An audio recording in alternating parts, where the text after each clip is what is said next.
ಕುಸ್ತಿ ವೀಕ್ಷಣೆ ಇನ್ನು ಗ್ಯಾಸ್ ಬೆಲೂನ್ ಬಿಡಬೇಕು ಅನ್ನೋ ಸಂದರ್ಭದಲ್ಲಿ ಹಿಂದೆ ನಮ್ಮ ಕಾರ್ಯಕರ್ತರು ಗ್ಯಾಸ್ ಬೆಲೂನೆಲ್ಲ ಇಟ್ಕೊಂಡಿದ್ರು. ಅವಾಗೇನಾಗಿದೆ, ಸ್ವಲ್ಪ ಮುಂದೆ ಜ್ಯೋತಿ ಹಿಡಿದಂಥ ಅಮೃತ್ ಪುರೋಹಿತ್ ಅವರು ಸ್ವಲ್ಪ ಮೇಲಿಕ್ಕೆ ಅದನ್ನು ಎತ್ತಿದ್ರು. ಉದ್ದೇಶಪೂರ್ವಕವಲ್ಲ, ಮಾಮೂಲಿ ಅದನ್ನು ಎತ್ತಿದ್ದಾರೆ. ಅವಾಗ ಹಿಂದ್ಗಡೆಯಿಂದ ಗಾಳಿ ಬೀಸಿ ಸ್ವಲ್ಪ ಅದು ಟಚ್ ಆಗಿದೆ. ಹಂಗಾಗಿ ಅದು ಟಚ್ ಆಗ್ಬಿಟ್ಟು ಬ್ಲಾಸ್ಟ್ ಆಗಿದೆ. ಯಾರಿಗೂ ಏನೋ ತೊಂದರೆ ಆಗಿಲ್ಲ.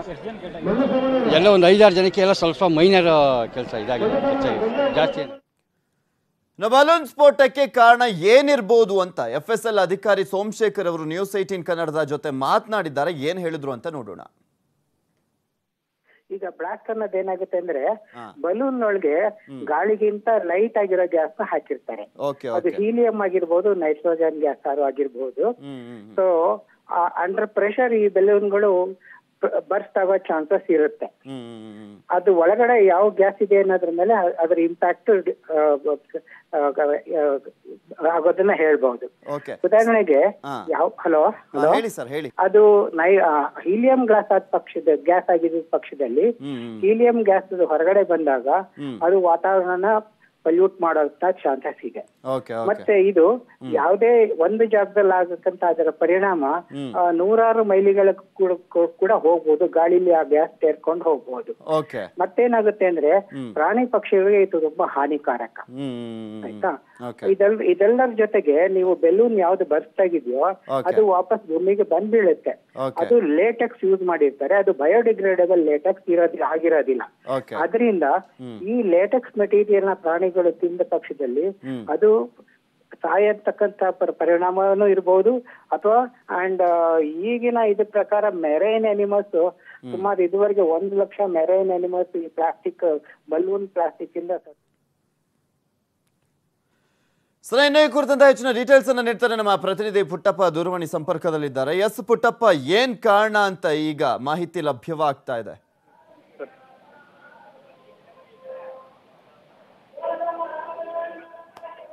ಎಸ್ ಪುಟ್ಟಪ್ಪ, ನನ್ನ ಧ್ವನಿ ಕೇಳಿಸ್ತಾ ಇದ್ರೆ ಬಲೂನ್ ಸ್ಫೋಟಕ್ಕೆ ಏನ್ ಕಾರಣ ಅನ್ನುವ ಮಾಹಿತಿ ಲಭ್ಯವಾಗ್ತಾ ಇದೆ. ಇನ್ನು ಶ್ರೀಗಳು ಹೇಗಿದ್ದಾರೆ ಈಗ? ಸೊ ನಮ್ಮ ಪ್ರತಿನಿಧಿಯ ಸಂಪರ್ಕ ಸಾಧ್ಯವಾಗ್ತಾ ಇಲ್ಲ. ಎಸ್, ನೋಡ್ತಾ ಇದ್ದೀವಿ ಇಲ್ಲಿ ಪ್ರಮುಖವಾಗಿ ಸುತ್ತೂರು ಮಠದಲ್ಲಿ ಜಾತ್ರೆಯ ಸಂದರ್ಭದಲ್ಲಿ ಅಲ್ಲಿ ನಡೀತಾ ಇದ್ದಂಥ ಕುಸ್ತಿ ಪಂದ್ಯಾವಳಿಯ ಉದ್ಘಾಟನೆಯ ಸಂದರ್ಭದಲ್ಲಿ ಆಗಿರುವಂಥ ಅವಘಡದ ವಿಚಾರಕ್ಕೆ ಸಂಬಂಧಪಟ್ಟಂತೆ ಇಲ್ಲಿ ನೈಟ್ರೋಜನ್ ಬಲೂನ್ಗಳ ಸ್ಫೋಟಕ್ಕೆ ಕಾರಣ ಏನು ಅನ್ನೋದು ಇನ್ನಷ್ಟೇ ತಿಳಿದು ಬರಬೇಕಾಗಿರುವಂಥದ್ದು. ಇಲ್ಲಿ ಪ್ರಮುಖವಾಗಿ ಅಜಾಗರೂಕತೆಯೇ ಕಾರಣ ಅಂತ ಹೇಳಲಾಗ್ತಾ ಇದೆ. ಸೊ ಇದ್ರ ಬಗ್ಗೆ ಮತ್ತಷ್ಟು ಡೀಟೇಲ್ಸ್ ಅನ್ನ ನೀಡ್ತಾರೆ ನಮ್ಮ ಪ್ರತಿನಿಧಿ ಪುಟ್ಟಪ್ಪ ದೂರವಾಣಿ ಸಂಪರ್ಕದಲ್ಲಿದ್ದಾರೆ. ಎಸ್ ಪುಟ್ಟಪ್ಪ, ಏನ್ ಕಾರಣ ಅನ್ನುವ ಮಾಹಿತಿ ಲಭ್ಯವಾಗ್ತಾ ಇದೆ ಈ ಸ್ಫೋಟಕ್ಕೆ, ಮತ್ತೆ ಶ್ರೀಗಳು ಹೇಗಿದ್ದಾರೆ ಈಗ? ಪೃಥ್ವಿರಾಜ್, ಈ ಕ್ಷಣದವರೆಗೂ ಸಹ ನಾವು ಮೊದಲೇ ಹೇಳಿದಂತೆ ನೈಟ್ರೋಜನ್ ಬಲೂನ್ಗಳು ಸ್ಫೋಟಗೊಳ್ಳೋದಕ್ಕೆ ಯಾವ ರೀತಿಯಾದಂತಹ ಕಾರಣಗಳು ಅನ್ನೋದು ಗೊತ್ತಾಗ್ತಾ ಇಲ್ಲ. ಆದ್ರೆ ಸದ್ಯಕ್ಕೆ ಶ್ರೀಗಳು ಗದ್ದುಗೆ ಮಠದ ಹತ್ರ ಇದ್ದಾರೆ. ನಾವೆಲ್ಲರೂ ಸಹ ಅವ್ರಿಗೆ ಕಾಯ್ತಾ ಇದ್ದೀವಿ. ಅವರ ಆರೋಗ್ಯ ಪರಿಸ್ಥಿತಿ ಹೇಗಿದೆ ಮತ್ತು ಘಟನೆಯಿಂದ ಅವ್ರಿಗೇನಾದ್ರೂ ಗಾಯಗಳಾಗಿದೆಯಾ, ಇವೆಲ್ಲದ್ರ ಬಗ್ಗೆಯೂ ಸಹ ಮಾಹಿತಿಯನ್ನ ಕಲೆ ಹಾಕ್ತಾ ಇದ್ವಿ. ಆದ್ರೆ ಸದ್ಯಕ್ಕೆ ಈವರೆಗೂ ಸಹ ಮಾಧ್ಯಮಗಳಿಗೆ ಶ್ರೀಗಳು ಸಂಪರ್ಕಕ್ಕೆ ಸಿಕ್ಕಿಲ್ಲ ಮತ್ತು ಶ್ರೀಗಳ ಆಪ್ತರು ಸಹ ಯಾವುದೇ ರೀತಿಯಾದಂತಹ ಮಾಹಿತಿಯನ್ನ ಬಿಟ್ಕೊಡ್ತಾ ಇಲ್ಲ. ಸದ್ಯಕ್ಕೆ ಇನ್ನು ಕೆಲವೇ ಹೊತ್ತಿನಲ್ಲಿ ಅವರು ಸುದ್ದಿಗೋಷ್ಠಿಯನ್ನು ನಡೆಸಿ ಅಥವಾ ಮಾಧ್ಯಮಗಳಿಗೆ ಮಾತನಾಡಿ ಶ್ರೀಗಳ ಆರೋಗ್ಯ ಹೇಗಿದೆ ಮತ್ತು ಅವರಿಗೆ ಘಟನೆಯಿಂದ ಏನಾಗಿದೆ ಇವೆಲ್ಲದರ ಬಗ್ಗೆಯೂ ಸಹ ಒಂದು ತಕ್ಷಣಕ್ಕೆ ಇಬ್ಬರು ಗಂಭೀರವಾಗಿ ಯಾರ್ಯಾರು ಗಾಯಗಳಾಗಿದ್ರು ಅವರನ್ನ ಮೈಸೂರಿನ JSS ಆಸ್ಪತ್ರೆಗೆ ವರ್ಗಾವಣೆ ಮಾಡುವಂತ ಕೆಲಸದಲ್ಲೂ ಸಹ ನಿರತರಾಗಿದ್ರು.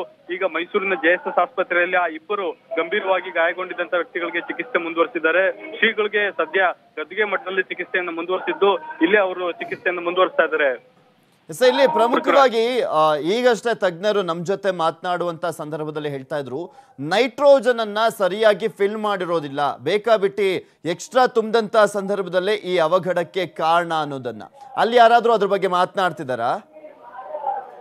ಪೃಥ್ವಿರಾಜ್, ಈ ಕ್ಷಣದವರೆಗೂ ಸಹ ಆ ಬಲೂನ್ಗಳು ಎಲ್ಲಿಂದ ತಂದ್ರು ಮತ್ತು ಅದನ್ನ ಹೇಗೆ ತುಂಬಿಸಲಾಯಿತು ಮತ್ತು ನೈಟ್ರೋಜನ್ ಅನ್ನ ಎಷ್ಟು ಪ್ರಮಾಣದಲ್ಲಿ ಬಳಕೆ ಮಾಡಿದ್ರು ಇದು ಯಾವುದರ ಬಗ್ಗೆಯೂ ಸಹ ಒಂದು ಸ್ಪಷ್ಟತೆ ಸಿಗ್ತಾ ಇಲ್ಲ.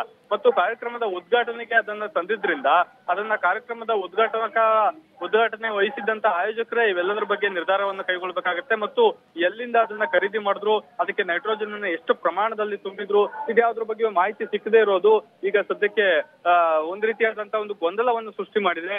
ಇನ್ನು ಏನು ಕುಸ್ತಿ ಪಂದ್ಯದ ಆಯೋಜಕರ ಉಸ್ತುವಾರಿ ವಹಿಸಿಕೊಂಡಿದ್ದಂತವ್ರಿಗೂ ಸಹ ಗಾಯಗಳಾಗಿದೆ.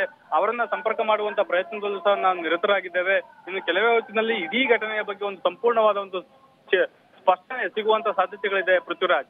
ಎಸ್, ಈಗ ಅಟ್ಲೀಸ್ಟ್ ಅಂದ್ರೆ ಈಗ ಅಂದ್ರೆ ಆ ಸ್ಫೋಟ ಆದ್ಮೇಲೆ ಯಾವುದೇ ರೀತಿಯಾದಂತಹ ಒಂದು ಕಾರ್ಯಕ್ರಮಗಳು ಅಲ್ಲಿ ನಡೀತಾ ಇಲ್ಲ ಇವಾಗ. ಎಸ್ ಪೃಥ್ವಿರಾಜ್, ಅಂದ್ರೆ ಸದ್ಯಕ್ಕೆ ಕುಸ್ತಿ ಒಂದು ಮಾತ್ರ ತಾತ್ಕಾಲಿಕವಾಗಿ ಸ್ಥಗಿತವಾಗಿದೆ. ಅದನ್ನು ಹೊರತುಪಡಿಸಿ ಜಾತ್ರೆಯಲ್ಲಿ ನೆರವೇರ್ತಾ ಇದ್ದಂತ ಎಲ್ಲಾ ಕಾರ್ಯಕ್ರಮಗಳು ಸರಾಗವಾಗಿ ನೆರವೇರ್ತಾ ಇದೆ. ಆದ್ರೆ ಕುಸ್ತಿ ಪಂದ್ಯಗಳನ್ನ ತಾತ್ಕಾಲಿಕವಾಗಿ ಸ್ಥಗಿತ ಮಾಡಿದ್ರು.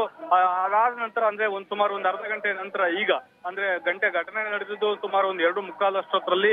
ಈಗ 1 ಗಂಟೆ ನಂತರ ಆ ಕುಸ್ತಿ ಪಂದ್ಯಗಳನ್ನು ಸಹ ಆರಂಭ ಮಾಡಿದ್ರೆ ಆ ಕಾರ್ಯಕ್ರಮಗಳು ಸಹ ನೆರವೇರ್ತಾ ಇದೆ. ಆದ್ರೆ ಸದ್ಯಕ್ಕೆ ಯಾವುದೇ ರೀತಿಯಾದಂತ ಆತಂಕ ಇಲ್ಲ ಅನ್ನೋ ಒಂದು ಮಾಹಿತಿಯನ್ನು ಸಹ ಕೊಡ್ತಾ ಇದ್ದಾರೆ ಪೃಥ್ವಿರಾಜ್. ಎಸ್, ಈಗ ಸುತ್ತೂರು ಶ್ರೀಗಳು ಇದ್ದಂತಹ ಜಾಗದಲ್ಲಿ ಈ ಒಂದು ಸ್ಫೋಟ ಆದಂತಹ ಹಿನ್ನೆಲೆಯಲ್ಲಿ ಸುತ್ತೂರು ಶ್ರೀಗಳನ್ನ ನೋಡೋದಕ್ಕೆ ಆಬ್ವಿಯಸ್ಲಿ ಭಕ್ತರು ಬಂದೇ ಬರ್ತಾರೆ. ಅಲ್ಲಿ ಯಾವ ರೀತಿಯಾಗಿ ಶ್ರೀಗಳನ್ನ ನೋಡ್ಲೇಬೇಕು ಅಂತ ಭಕ್ತರೇನಾದ್ರೂ ಮನವಿ ಮಾಡ್ಕೊಳ್ತಿದ್ದಾರಾ ಅಲ್ಲಿ ಮಠದವರ ಹತ್ರ? ಅದೇ ಎಲ್ಲರೂ ಸಹ ಗದ್ದುಗೆ ಮಠದ ಬಳಿ ಜಮಾಯಿಸ್ತಾ ಇದ್ದಾರೆ. ಶ್ರೀಗಳ ಆರೋಗ್ಯ ಬಗ್ಗೆ ಮಾಹಿತಿಯನ್ನ ಕಲೆ ಹಾಕೋದಕ್ಕೆ ಮುಂದಾಗ್ತಾ ಇದ್ದಾರೆ. ಆದ್ರೆ ಶ್ರೀಗಳು ಎಲ್ಲಿದ್ದಾರೆ, ಗದ್ದುಗೆ ಮಠದ ಒಳಗಡೆ ಯಾವ ಕೋಣೆಯಲ್ಲಿ ಅವರಿಗೆ ಚಿಕಿತ್ಸೆ ಅಥವಾ ವಿಶ್ರಾಂತಿಯನ್ನ ಪಡ್ಕೊಳ್ತಾ ಇದ್ದಾರೆ, ಇದು ಯಾವುದ್ರ ಬಗ್ಗೆಯೂ ಸಹ ಒಂದು ಸ್ಪಷ್ಟನೆ ಸಿಗ್ತಾ ಇಲ್ಲ.